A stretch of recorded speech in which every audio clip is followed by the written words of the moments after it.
Hey everybody, welcome back to the channel, and if you've been watching The Mandalorian, you know that there was a great cameo in the episode. But first, I want to talk about Captain Carson Teva.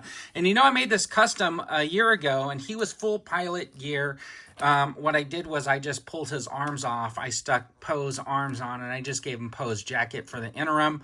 I am going to probably find a better leather jacket so I can try to recreate some of those patches for this figure. But this head is from Watto's Scrapyard. So I got that one and I painted it up. And I've had this Carson Teva for over a year. And I think he looks cool sitting on the shelf with Trapper back there and stuff like that. I usually have them in like my Cantina bar set. But one of the cool things is that we had a sort of cameo. And there he is. Oh, Zeb. And it was true. In the credits, it says Zeb. So I wanted to show off this custom Zeb that I did. This is kind of a kitbash custom. And originally I posted some pictures right after the episode of this Carson Teva with the leather jacket on with my Zeb, but he was actually in the orange pilot outfit.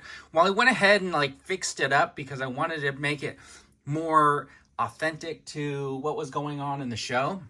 So I just want to kind of talk about like how I put this thing together and some of the pitfalls and things that I ran into. One, it is the Zeb. And if you know about Zeb, you know that his character is designed after the original artwork, which ultimately turned into like Chewbacca at the time. So they reused that artwork and they created this other race. And that's kind of one of the reasons why I think Zeb is such a cool character. So I got him in the pilot outfit, and what I did was Elo Asti here is the Star Wars Black Series. He was a Resistance pilot, and when I pulled the head off, it's a perfect fit for the head on that peg, and I think it looks really, really cool. The thing is, he's orange, and he, of course, doesn't have those thick arms and legs, so I wanted to get the legs and arms off. So I did pull the legs and arms off my Zeb, and I swapped them over to the body. Now, I'm just going to tell you really quick about some of the issues that I had. Now, this peg hole is a lot bigger than the peg hole on the arm, and these sockets are really cut out. So you can see they didn't really fit perfectly in there, and I wasn't going to do a whole bunch of grinding and stuff like that just to make that hole or that socket a little bit bigger. But the pegs, if you warm it up and get the pegs in there, the pegs fit in the tinier holes, and you still get the articulation in the arm, which is fantastic. Now, what I did was... here's where the issue kind of runs in. When I pulled the legs off, I did my very best at trying to heat this up, and it ended up breaking the peg off here, and there wasn't enough space in that groove on that figure to get the leg in and attach to the peg. And what ended up happening was on one of the legs too, it broke the peg off that figure. So what I did was I just glued these legs in just for looks. So there's no articulation in the upper part of the leg, but the rest of the leg has full articulation. And I just did that for the interim. And I think it's going to look fine standing on the shelf. It just doesn't have that full articulation that you're going to want in your Black Series figure. So the option for that will be if I were to do another one of these, what I would do is I would pull the leg apart at this point right here, and I would crack this open.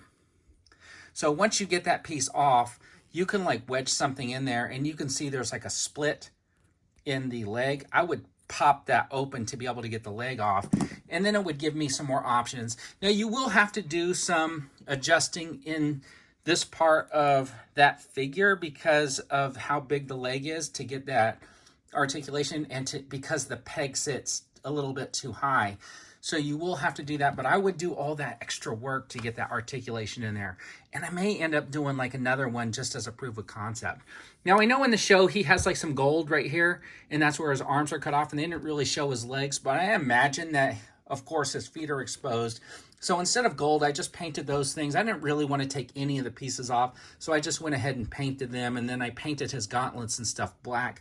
I left this one not unpainted because he's got that little communicator piece on there, but then I pretty much put this piece back on and this piece, and I think it looks really, really good.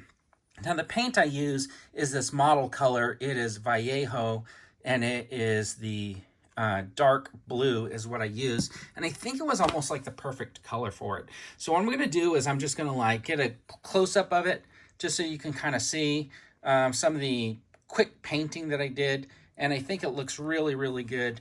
And I think if you stand them next to each other, he's got like the right height on them and stuff like that. And those two guys can like sit at the bar just like they did in The Mandalorian. So anyways, I wanted to make this really quick video and just show off that custom figure and kind of tell you how I did it and what some of the pitfalls were of it.